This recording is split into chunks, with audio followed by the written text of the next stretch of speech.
지난주에 사도 바울이 옥중에 있으면서도 옥중에 있는 가운데에서도 에베소 교회를 위하여 하나님께 기도할 때에 그 기도의 내용에 대해서 살펴보았습니다. 그래서 이제 막 태어난 아기와 같은 그러한 에베소 교회 성도들이 그 시대의 여러 가지 사상과 진리와 거짓 속임수에 흔들리지 않도록 지혜와 계시의 영을 주시고, 그래서 하나님을 알게 하시도록, 그리고 그 부르심의 소망이 무엇인지, 그 기업의 영광의 풍성함이 무엇인지, 하나님의 힘의 그 위력, 그 능력이 어떤 것인지 알게 하기를 원합니다 라는 그 기도의 내용에 대해서 우리가 살펴보았습니다. 우리 한번 보여주시면, 그래서 저번 주에 우리가 좀 포커스를 맞춘 거는 저 3번에서도 보면은 하나님의 능력에 대해서, 죽은 자를 살리시는 하나님의 힘의 위력에 대해서 이렇게 살펴보았는데, 오늘은 3번의 첫 번째 되는 부르심의 소망, 그 부분에 대해서 좀 함께 살펴보려고 그래요. 그래서 왜 우리를 하나님의 자녀로 불러주셨는지, 우리를 왜 구원해 주셨는지, 그 구원의 의미에 대해서 이렇게 한번 생각을 하는 시간이 되어졌으면 하는 마음에 이 말씀을 준비했습니다. 우리가 지금 예수님을 통하여 구원을 받은 하나님의 자녀다라는 사실을 내가 인정을 하고, 그 하나님의 자녀라는 사실을 제대로 누리기 위해서는 과거에 우리가 어떤 존재였는지를 아는 것이 중요해요. 그러니까 과거에 어떠한 나의 모습을 알면 알수록 그런 나에게 베푸신 하나님의 은혜가 얼마나 크신지에 대해서도 깨닫게 되어지는 거죠. 그래서 사도 바울은 자신의 아들과 같은 후배 목회자였던 디모데에게 노년의 사역 초기가 아니라 인생의 그 마지막 때에 자신의 삶을 고백할 때 자신은 죄인 중에 괴수다라고 그렇게까지 고백을 합니다. 그래서 죄인 중에 괴수라는 말을 전에도 설명을 했던 적이 있는데, 그 죄의 어떤 그 정도를 따졌을 때 가장 악질적인 자, 그래서 그 악한 정도의 첫 번째가 되는 사람이 바로 나다라는 것을 고백하는 바울의 모습을 보게 되어집니다. 왜냐하면 내가 하나님의 자녀로 구원받았다는 것을 계속해서 알게 되어지면 알게 되어질수록, 그리고 그 이전에 내 모습이 어떠했는지를 알면 알수록 자신을 구원해 주신 하나님의 은혜를 더욱더 제대로 이렇게 깨닫게 되어진다는 거죠. 그래서 우리나라 속담에 개구리 올챙이적 생각하지 못한다라는 그런 속담이 있지 않습니까? 여러분은 어떠세요? 내가 올챙이 시절이 있었나? 어쩌면 이미 지나가 버려서 올챙이 쪽이 생각나지 않을 수도 있고, 아니면 흑역사라서 흑역사라서 잊고 싶을 수도 있습니다. 근데 여러분의 과거를 돌아볼 때에 여러분은 어떻습니까? 저는 전에도 얘기 드렸던 적이 있는데, 저의 어릴 적의 모습, 저의 미숙했던 그 모습을 보면 사실 부끄러워요. 주일학교 선생님들이 얼마나 저를 바라볼 때 속이 아프고 그냥 힘들고 그랬으면 성탄절이 다가오는 성극 때 가룟유다 역할을 맡기겠어요. 얼마나 밉상이었으면. 얼마나 밉상이었으면. 그리고 제가 그때 저의 모습을 보고 있다면 저도 그랬을 것 같아요. 한 대 쥐어 박았었을 것 같아요. 그냥 교회 가면 좋고, 교회 가면 간식도 있고, 교회 가면 친구들도 있고, 교회 가면 또 재밌는 레크레이션이나 게임도 있고, 그러니까 교회 가는 것은 즐거워했는데 그 교회에서 예배하고 말씀 듣고 하는 거는 사실 어려웠어요, 어릴 때는. 그래서 그럴 때를 생각해보면 부끄러워지죠. 그리고 괜시리 부모님의 마음을 아프게 했었던 그때를 생각해보면 참 얼굴을 들기 어렵습니다. 저희 아이들이 있어가지고 그때 이야기를 해주지를 못하겠어요. 하면 쟤네들도 또 그렇게 할까봐. 그래서 저만 알고 있는 걸로 그렇게 하려고 합니다. 그래서 이유가 어찌되었든 간에 우리는 지금의 나는 과거의 나의 모습들이 계속해서 누적되어지고 어떤 변화의 계기 속에서 지금의 내가 만들어졌던 거죠. 성장하고 성숙해져가는 그 과정 속에서 지금 우리의 모습이 있고, 그리고 앞으로도 그렇게 되어질 거라는 거죠. 근데 이제 올챙이적 시절 말고 요즘에 좀 또 신조어가 있어요. 좀 반대 개념으로. 올챙이적은 조금 이렇게 생각하기 싫은 그런 흑역사나 그런 거라면, 그 반대의 신조어가 있는데 리즈 시절. 그 리즈 시절 혹시 안 쓰나요? 쓰잖아요. 저만 아는 거 아니죠? 리즈 시절. 그래서 리즈 시절이라는 말을 쓸 때 그 사람의 어떤 전성기, 화려하고 정말 찬란한 어떤 때를 이야기할 때, 저 사람의 리즈 시절이었다라고 이야기를 합니다. 그래서 어쩌면 이 자리에 있는 우리 청년들은 지금이 리즈 시절일지도 몰라요. 근데 이제 그 리즈 시절이라고 하는 이 말이 축구에서 유래된 거 혹시 아시나요? 축구에서 유래가 되었어요. 우리 한번 보여주시면, 이 가운데 우리 박지성 선수 바로 옆에 있는 친구가 앨런 스미스라고 하는 이제 축구 선수입니다.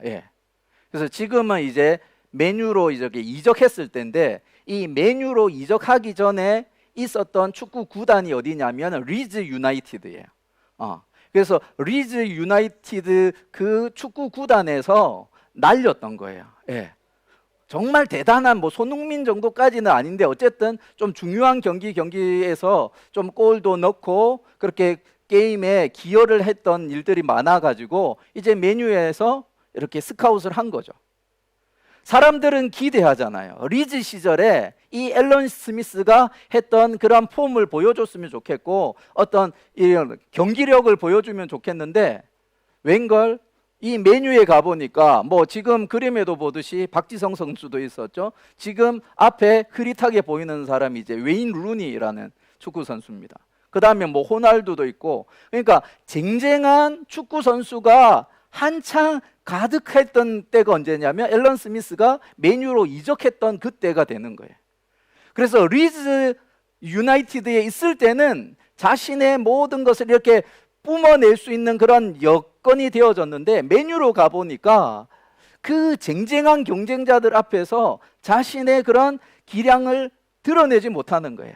그러다가 크게 이제 부상을 당하게 되어졌고, 결국에는 이렇게 또 다른 이런 구단으로 이렇게 팔려가게 되어진 선수가 앨런 스미스라는 선수인데, 그래서 이 앨런 스미스라는 선수를 바라볼 때 그 중계하는 중계진들이나 그 축구 팬들이 리즈 시절은 대단했는데 이런 말을 한 거예요. 그래서 리즈 시절, 그 다음에 인터넷 용어로 히읗 디귿 후덜덜 이런 그걸 쓴 거예요. 그래서 그 말이 앨런 스미스에게만 국한되던 용어였는데, 그게 그냥 자연스럽게 인터넷에서 좀 이렇게 유행을 하게 되어지면서 우리의 일상생활로 넘어온 거죠. 그래서 어떤 연예인들의 리즈 시절 해가지고 되게 젊었을 때 정말 아름다운 모습을 가지고 있었을 때 그런 모습을 보여주는 거죠.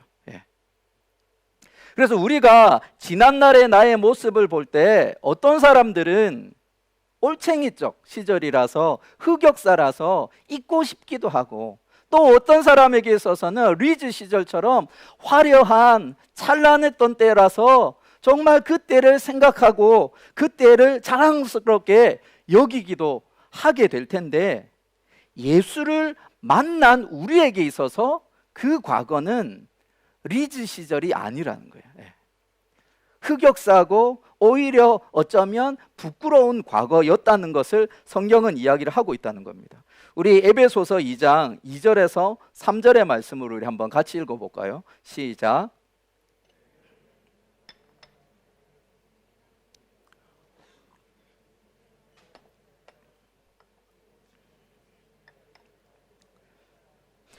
전에는 우리도 다 그 가운데서 우리 육체의 욕심을 따라 지내며 육체와 마음에 원하는 것을 하여 다른 이들과 같이 본질상 진노의 자녀이었더니. 예수를 만나기 전에 우리들의 실체는 뭐냐면 세상 사람들과 별반 다름없는 모습이에요. 그때는, 전에는 우리의 과거는 세상의 유행을 따라가던 삶의 모습이었습니다. 그냥 이거 좋다 하면 이거 하고 저거 좋다 하면 저거 하면서 그게 맞는가 보다 라고 생각하면서 따라가던 삶의 모습이 바로 우리라는 거죠.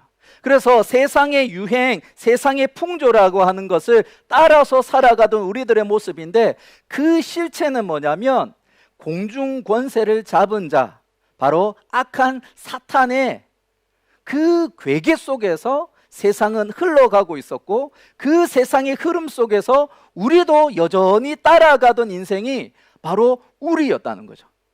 그래서 우리가 내가 하고 싶은 대로, 내가 보기에 좋은 대로, 내 마음이 땡기는 대로 살던 그 모습이 바로 우리였는데, 그 실체는 뭐냐면 제일 마지막에 보면 본질상 뭐예요? 진노의 자녀로서 우리가 살아가고 있었다는 거예요. 사도 바울도 그랬었고, 에베소 교회 성도들도 그랬었고, 저도 그랬고, 여러분도 마찬가지예요. 전에는 우리가 하나님을 모르고 예수님을 만나기 전에는 그냥 세상 사람들이 원하는 대로 그냥 쫓아가던 그런 삶의 모습이었고, 그것이 왜 그 길이 왜 맞는지 옳은지 그건 생각 안 하고, 많은 사람이 쫓아가니까, 많은 사람이 따라가니까 그냥 따라가던 그러한 삶의 모습이 바로 우리였다는 거죠. 우리 아이들이 보는 동화 피노키오를 보면은 그 한 장면에 어떤 장면이 나오냐면, 장난감 나라로 이렇게 쭉 가는 아이들의 행렬을 보여지고, 그 행렬을 따라서 피노키오도 자기 친구가 따라가니까 그냥 무작정 따라가요. 이 장난감 나라가 얼마나 좋냐면, 공부하기 싫고 놀기 좋아하는 아이들에게는 천국인 거예요. 그래서 365일 중에 방학이 1월 1일부터 시작해서 12월 31일까지 방학인 거예요. 다 졸업하셔서 감흥이 없으시는데, 1월 1일부터 12월 31일까지 방학이에요. 또 일주일에 6일은 이제 그 배경이 되는 그 시대에서는 6일이 내내 목요일인데, 그 목요일은 학교가 쉬는 날이에요. 그리고 나머지 하루는 일요일이에요. 그러니까 매일매일이 쉬고 노는 날이 되어지는 거예요. 그래서 그 장난감 나라의 아이들이 그냥 때를 지어서 줄줄이 그렇게 따라가는데, 거기서 하루 이틀 이렇게 지나다 보니까 서서히 아이들의 모습 속에 변화가 일어나기 시작하네요. 귀가 툭 튀어나오면서 당나귀 귀가 되어지고, 결국에는 당나귀가 되어져 버려요. 그래서 기존에 있었던 아이들이 한 명, 두 명 없어지는 이유가 뭐냐면 당나귀가 되어가지고 팔려나가는 거예요. 그리고 피노키오도 마찬가지로 결국에는 당나귀가 되어서 팔려가는 거예요. 당나귀가 하는 일은 뭐냐면 가장 힘든 일을 하는 겁니다. 가장 고된 노동을 하는 그 힘을 공급하는 동물이, 짐승이 바로 당나귀인데, 그렇게 하는 거예요. 열심히 천국인 것처럼 여기고, 여기가 좋다라고 하면서 결국엔 왔는데, 자신의 그 쾌락을 쫓아서 살아갔던 삶의 결과는 다시금 노동의 현장으로 그렇게 가게끔 되어지는 거예요. 아무 생각 없이 쫓아가던 그런 아이들의 모습처럼 우리도 그냥 태어나서 보니까 사람들이 그렇게 사니까, 그것이 죄인 줄도 모르고 그것이 하나님을 대적하는 것인 줄도 모르고 그냥 그렇게 살았던 존재가 바로 우리라는 거죠. 하나님을 만나기 전에는 세상의 즐거움에 취해서 죄가 죄인 줄도 모르고, 하나님을 대적하는 것인 줄도 모르고, 사탄의 꾀임인 줄도 모르고 그렇게 살아갔던 거죠. 그리고 그렇게 하나님 없이 살아가던 우리를 향해서 에베소서 2장 1절을 보면 이렇게 이야기를 합니다. 우리 한번 같이 읽어보겠습니다. 여러분도 전에는 허물과 죄로 죽었던 사람들입니다. 허물과 죄로 죽었던 사람들, 죽어가는 사람이 아니라 죽었던 사람들이다라고 이야기를 합니다. 그래서 이 말을 들을 때 사람들은 싫어해요. 왜 나 두 눈 시퍼렇게 뜨고 있는데, 나 생생하게 살아있는데 왜 죽었다 그러느냐. 그런 말을 할 때 사람들이 싫어해요. 근데 우리가 예수님 만나고 보니까, 진짜 생명이신 주님을 만나고 보니까 진정한 생명을 누리는 것과는 다른 삶이었다는 것, 거짓된 삶이었고 정말 죽은 삶이었다는 것을 우리는 고백할 수밖에 없는 거예요. 몸이 살아있다고, 걸어 다닌다고 해서 살아있는 것이 아니라 생명의 근원에 붙들려 있을 때에 그 사람이 진짜 살아있다는 거죠. 나무 이 둥치에서 꺾여진 가지는 잠깐은 푸른빛을 내고 잠깐은 꽃을 피울 수는 있지만 어때요? 시간이 가면 계속해서 말라가잖아요. 그 나무 둥치에서 꺾여져서 분리되어지는 그 순간부터 그 가지는 이미 생명력을 잃은 거죠. 지금 이 땅을 살아가는 많은 사람들의 삶의 모습이 바로 그런 모습이고, 그런 모습에 대해서 아까 에베소서 2장 1절에서 허물과 죄로 너희들은 죽은 존재다라고 단언해서 이야기를 하고 있다는 겁니다. 그리고 그게 우리들의 실체였고 그 모습이 과거의 나의 모습이었다는 거죠. 그런데 그러한 우리를 살리신 분이 누구세요? 하나님이십니다. 우리 4절 말씀 우리 한번 같이 읽어보겠습니다. 시작.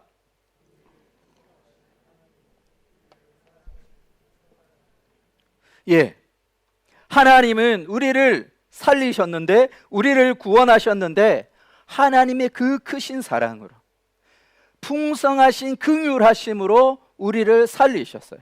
그래서 구원은 하나님의 은혜다라고 이야기를 하는 거예요. 내가 받을 자격이 있어서가 아니라 내가 마땅한 그 구원을 획득할 수 있는 그러한 자격과 기준을 갖추어서가 아니라, 내가 저 사람들을 바라볼 때, 하나님이 바라보실 때 저들이 너무 귀한데 저들을 살려야 되겠는데, 그 마음이 출발점이 되어져서 구원이 시작이 되어지는 거죠. 그리고 그 구원의 과정을 우리 에베소서 5절 6절에서는 이렇게 표현을 합니다. 우리 같이 한번 읽어보겠습니다. 괄호에 있는 내용은 조금 이렇게 읽지 말고 첫 번째, 세 번째, 네 번째 줄의 내용만 한번 같이 읽어보겠습니다. 시작. 허물로 죽은 우리를 그리스도와 함께 살리셨고 또 함께 일으키사 그리스도 예수 안에서 함께 하늘에 앉히시니. 지금 제가 일부러 함께라는 이 표현을 강조를 해놨는데, 이 헬라어 성경을 보면은 함께라는 말이 이제 쉰이라고 하는 말인데, 그 표현이 계속해서 강조가 되어지고 있어요. 그러니까 구원은 그리스도로 말미암아 그분과 함께 걸어가는 과정이고, 그분 덕분에 누리는 것이 구원임에 대해서 이야기를 하고 있다는 거죠. 그냥 살리신 것이 아니라 예수님께서 죽었다가 다시 살아나시는 그러한 과정 속에 우리가 그 믿음으로 그 구원의 자리에서 동참하게 되어지고, 함께 일으키시고 함께 하나님의 자녀로 이렇게 앉히시는 그 구원의 과정 속에 그리스도와 함께 되어져 가는 것이 구원이라는 거예요. 그래서 우리는 구원의 핵심, 바로 예수 그리스도, 우리를 구원하신 그 핵심이 예수 그리스도이고, 우리가 살아난 것 그리스도와 함께고, 또 하나님의 자녀로 살아가는 것 또한 그리스도와 함께라는 거죠. 우리를 그냥 사지로 내몰아 놓는 것이 아니라 이미 함께 죽음의 자리에서 일으켜 주신 분이 그리스도이시고, 그리고 그 이후에 믿음의 길을 걸어가게끔 하시는 분이 바로 그리스도시라는 거죠. 우리가 예수님의 별명 내자로 임마누엘이잖아요. 임마누엘. 임마누엘. 우리와 함께 하시는 하나님. 우리와 함께 하시는 하나님. 그래서 마태복음 1장 24절에 예수님이 태어나시는 그 장면을 설명을 하면서 임마누엘이다라고 이야기를 합니다. 예수님의 별명을 이야기를 하고, 그리고 마태복음 제일 마지막 28장 20절에 보면 예수님 또 이렇게 약속하세요. 세상 끝날까지 너희와 함께 있으리라. 예. 구원은 그리스도와 함께 걸어가는 과정이에요. 우리가 여름에 리트릿 하면서 길이요 진리요 생명이신 예수 그리스도에 대해서 나누었는데, 그렇게 살펴본 이유가 뭐냐면 구원의 핵심이 그것이기 때문에 그래요. 그리스도와 함께 걸어가는 것이 신앙이고, 그리스도와 함께 살아가는 것이 구원의 그러한 모습이기 때문에 그렇게 이야기를 하고 있습니다. 죽음에서 부활하심 또한 그리스도와 함께 하는 것이고, 그 이후의 삶 또한 그리스도와 함께 걸어가는 것이 구원이라는 거죠. 그래서 지난주에 우리 살펴봤는데 요한복음 17장 3절을 보면 한번 말씀 보여주시면, 영생은 오직 한 분이신 참 하나님을 알고 또 아버지께서 보내신 예수 그리스도를 아는 것입니다 라고 이야기합니다. 그리스도와 함께 동행하면서 살아가는 것, 그것이 영생이라는 거죠. 그냥 영원토록 무시간적인 그러한 삶이 아니라 그분과 함께, 그리스도와 함께 살아가는 그 삶 자체가 영생이라는 것임에 대해서 이야기를 하고 있습니다. 우리 청년부, 우리 별명이 예수 세대잖아요. 예수 세대. 예수와 함께 걸어가는 것, 그것이 구원이라는 거죠. 구원. 그리고 그러한 구원을 우리에게 허락하신 이유, 그 목적이 이제 7절에서 이야기를 하고 있는데 한번 같이 읽어봅시다. 시작. 이는 그리스도 예수 안에서 우리에게 자비하심으로써 그 은혜의 지극히 풍성함을 오는 여러 세대에 나타내려 하심이라. 사도 바울이 에베소서를 쓸 그 당시와 지금은 이미 2000년의 갭이 있습니다. 사도 바울이 바라볼 때 오는 여러 세대가 바로 우리인 거예요. 우리 앞서 살아간 많은 믿음의 사람들이 그리스도와 함께 살고 그리스도와 함께 동행하면서 하나님의 나라를 누린 결과가 지금 우리가 누리고 있는 거고, 이제 그 다음을 우리가 보여줄 차례가 바로 우리라는 거죠. 그래서 나타낸다, 마지막에 나타내려 하심이라 라는 이 말이 헬라어로 한번 보여주시면 엔데이크, 뉘미 이런 말이에요, 헬라어로는. 그래서 그 의미가 첫 번째는 알게 하다, 나타내다, 그 다음에 실증하다, 데몬스트레이트 하는 거예요. 그리고 두 번째 의미 우리 한번 같이 읽어봅시다. 시작. 다른 이에게 영향을 끼치는 행위를 보여주다. 그냥 단순히 그냥 쇼로 보여주는 것이 아니라 그 삶이 우리가 그리스도와 함께 걸어가고 그리스도와 함께 살아가는 그 삶의 모습이 다른 이들에게 비추어져서 어때요? 그들이 도전을 받게 되어지고 그들이 영향을 받게 되어져서 그렇게 나타내는 거예요. 그래서 그들 또한 우리가 걸어가는 그 길을 걸어가도록 행하고자 하시는 것이 구원의 목적이라는 거예요.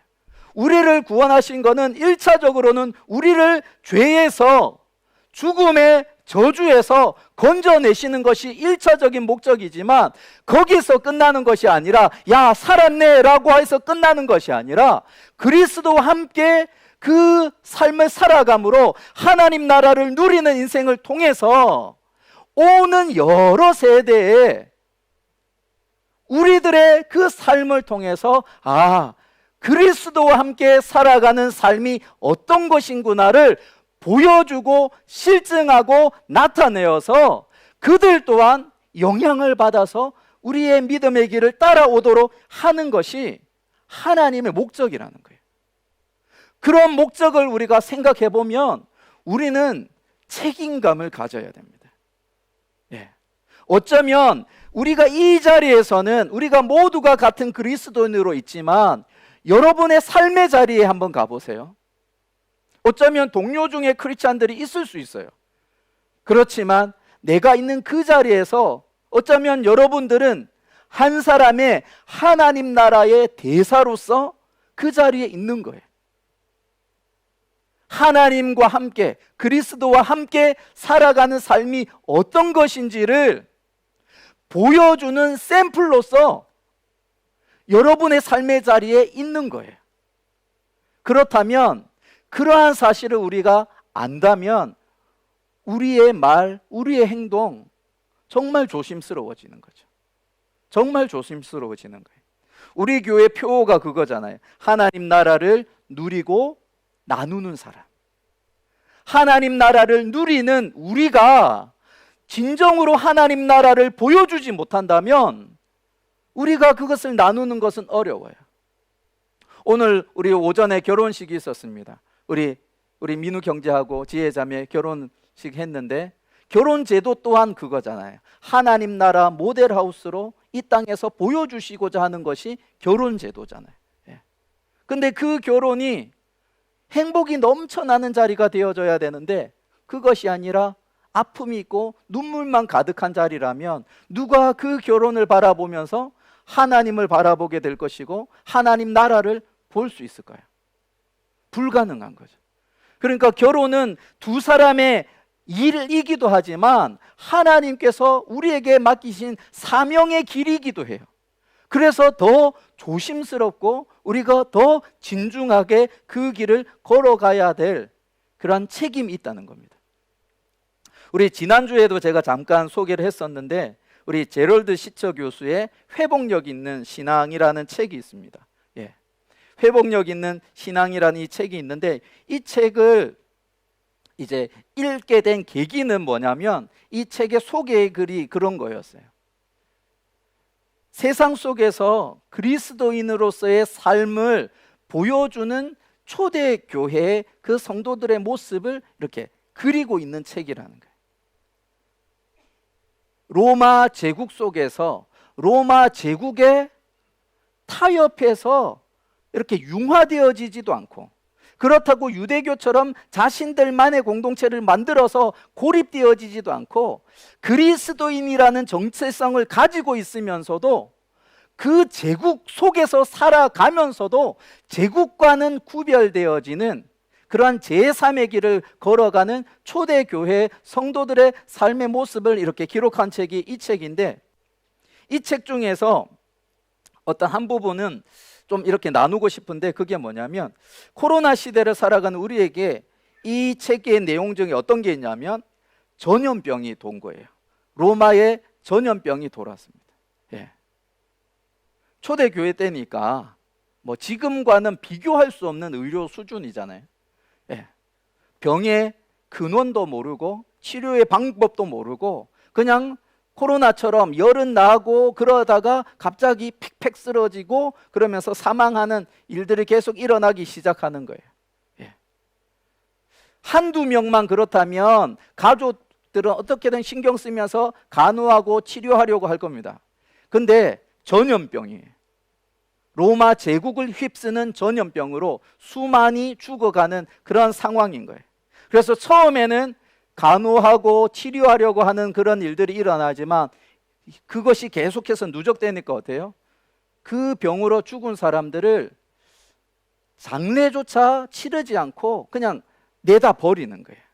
가족인데도 내다 버리고 또 그 병에 걸린 사람들 치료 못하니까 살아있는 사람들한테 전염될까 봐 또 내다 버리고 그런 일들이 일어나는 거예요. 근데 그런 와중에 그리스도인들이 했던 것은 뭐냐면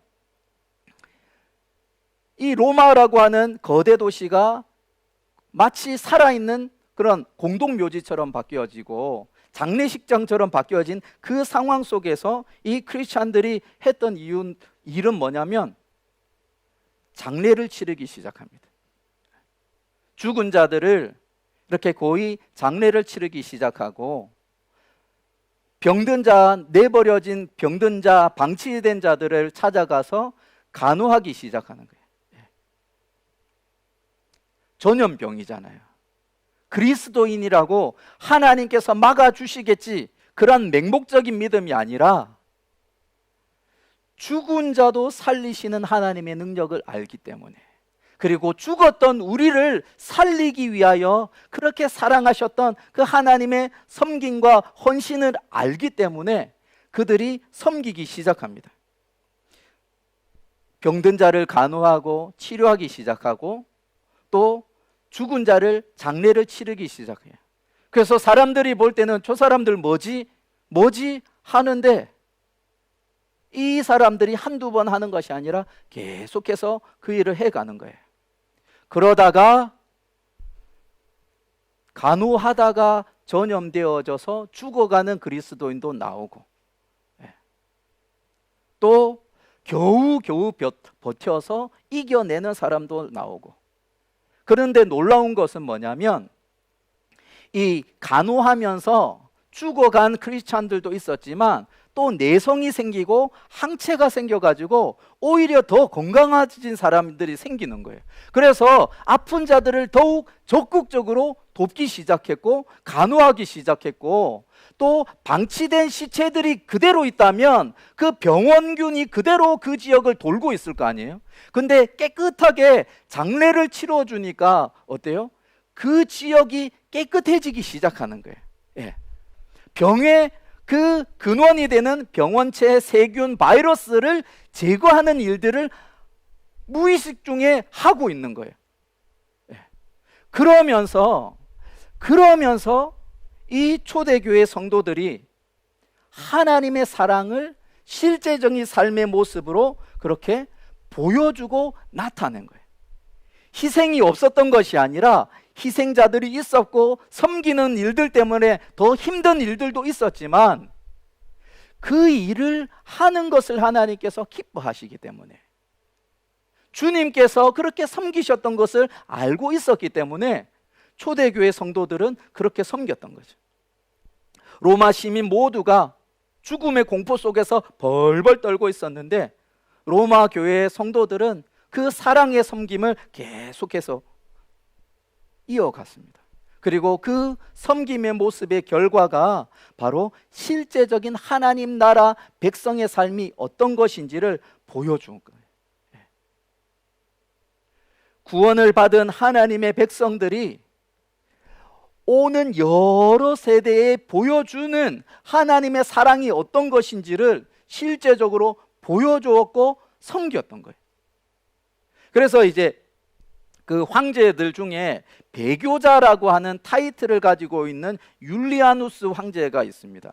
왜 배교자라고 하는 그런 타이틀을 가지고 있냐면 이 기원 후 이제 300년 넘어가면서 콘스탄티누스 황제가 기독교를 인정하게 되어지면서 그 사회 주류가 기독교가 되어져요. 그리고 이 율리아누스 황제도 어릴 때는 그런 기독교 가정에서 자랐는데 커서 황제가 되어져서는 나는 기독교 안 믿고 그리스도 예수 안 따르고 원래 로마의 전통 종교를 따르겠다라고 이렇게 천명을 하면서 그 자신의 어떤 정책들을 행하였던 사람이 이제 율리아누스예요. 그래서 그 사회 속에서는 배교자라는 그런 타이틀을 가지고 있는데 이 율리아누스 황제가 로마의 전통 종교를 계속해서 부흥시키려고 해도 이 크리스찬들의 삶을 따라갈 수 없던 이유가 한 가지가 뭐냐면 그리스도인들의 선행인 거예요. 재정적으로 제국에서 지원을 해줘도 이 전통 종교를 따르고 있는 사람들은 그냥 자기 거 누리기 바쁜데 이 크리스찬들이라는 하는 사람들은 자기들이 없음에도 불구하고 십시일반 모아가지고 가난한 사람들, 병든 사람들을 돕기 시작하는 거예요.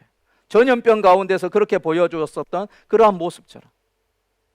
그러니까 자신이 아무리 기독교를 부정하고 크리스찬들을 무시하려고 해도 그 그리스도인들의 실제적인 삶의 모습을 바라보면서 저거는 도무지 따라갈 수 없다라는 그런 고백을 하는 거예요. 왜 우리는 환경도 다 되어지고 재정도 빵빵한데 왜 이러냐? 그리스도인들에게 있어서는 구원의 그 풍성함을 알고 있기 때문에 하나님께서 우리를 살리시고 그리스도와 함께 일으키셔서 하나님 나라를 누리도록 하셨던 것을 우리가 알고 있기 때문에 삶의 자리에서 그것을 보여주고 나타내고 섬김의 모습으로 그렇게 증거하면서 살아갔던 것이 초대교회 성도들의 모습이었다는 거예요. 그리고 그 모습이 지금 코로나 시대를 살아가는 우리에게도 너무나 절실한 모습이라는 거죠. 내 것만 챙기는 세상 속에서 내 것이 아니라 없는 중에도 섬기고 나눌 수 있는 삶의 모습, 외면받고 있고 무시받고 있는 사람들을 향하여서 따뜻하게 손을 내밀어 줄 수 있는 그러한 성도들의 모습, 그리스도인들의 삶의 모습, 그것을 통해서 하나님의 사랑이 얼마나 풍성한지, 하나님의 그 은혜가 얼마나 풍성한지를 보여주어야 할 때가 지금 우리 이 코로나 시대라는 사실입니다. 하나님은 허물과 죄로 죽은 우리를 살리셨습니다. 예수와 함께 살리셨고 예수와 함께 구원을 누리면서 살아가라 말씀하고 계십니다. 그리고 우리의 삶을 통하여서 하나님 나라가 어떤 것인지, 구원이 얼마나 풍성한 것인지, 하나님의 부르심의 소망이 얼마나 큰 것인지를 보여주면서 실증하면서 다른 이들에게 영향을 미치면서 살아가기를 하나님은 원하신다는 사실입니다. 우리를 통하여서 하나님 나라를 세상 속에 보여주길 원하시는 것, 그것이 주님께서 우리를 부르시는 그 구원의 목적이고 우리가 이 땅을 살아가야 될 삶의 모습이라는 사실입니다. 우리 예수 세대 청년들의 삶을 통해서 구원받은 우리의 인생이 얼마나 풍성한지, 얼마나 넉넉한지 증거하고 증명하면서 살아가는 우리 모두가 되기를 주님의 이름으로 축원드립니다. 아멘.